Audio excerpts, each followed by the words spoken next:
Welcome to my channel.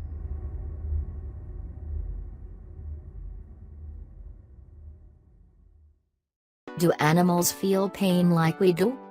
Pain is a complex experience involving sensory and emotional components. It is not just about how it feels, but also how it makes you feel.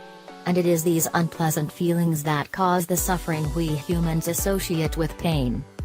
The science of suffering is well documented in the book of the same name by Patrick Wall. We know that animals certainly feel physical pain, but what is less clear is whether they also experience the emotional suffering that we humans feel. And if they do, how do we go about measuring it?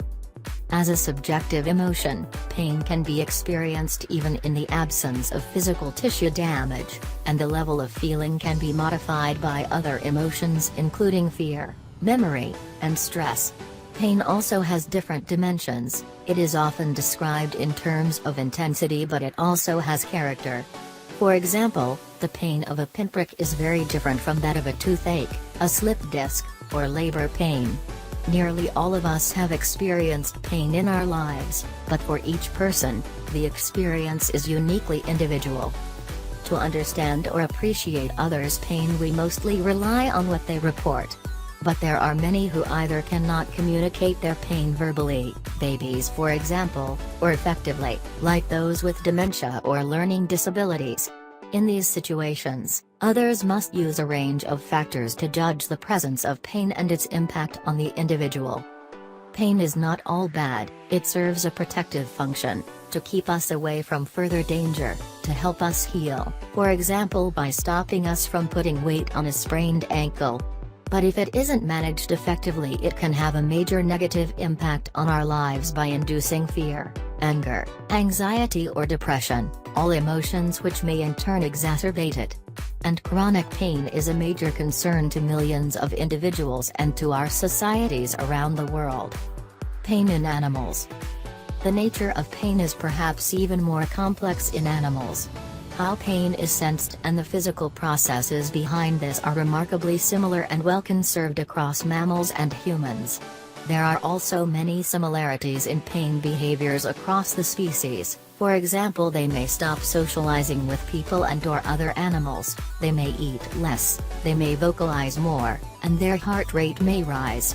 The capacity of animals to suffer as sentient creatures is well established and enshrined in law in many countries. However, we don't understand well how they actually experience pain. Some aspects of the experience and expression of pain are not likely to be the same as in humans. First, animals cannot verbally communicate their pain.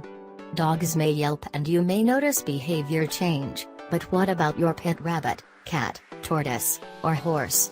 Animals rely on human observers to recognize pain and to evaluate its severity and impact.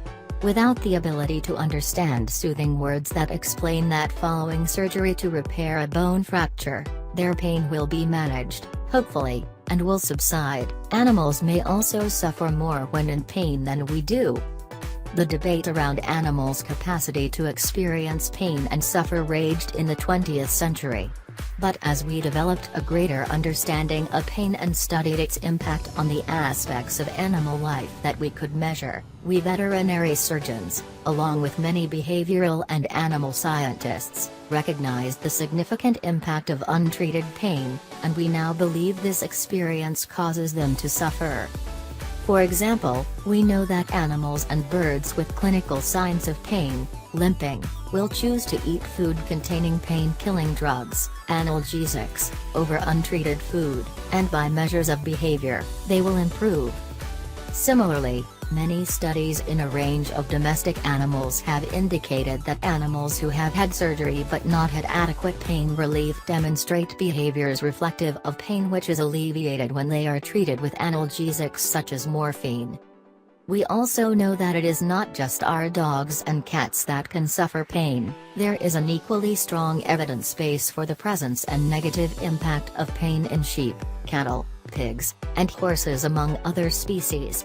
But recognizing pain in these different species is part of the complexity associated with animal pain. Managing it in animals that we rear for food and those that we keep as companions is equally challenging. Behavioral disturbances have long been recognized as potential indicators of the presence of pain in animals. However, it is important to recognize that each species manifests its own sometimes unique pain-related behaviors or behavioral disturbances in different ways, often rooted in the evolutionary process. So prey species, for example, are less likely to advertise an increased vulnerability to predators. Dogs may become aggressive, or quiet, or may stop socializing with their humans and other dogs. Sheep, on the other hand, may appear largely the same when casually observed. Some expressions of pain, however, may be conserved.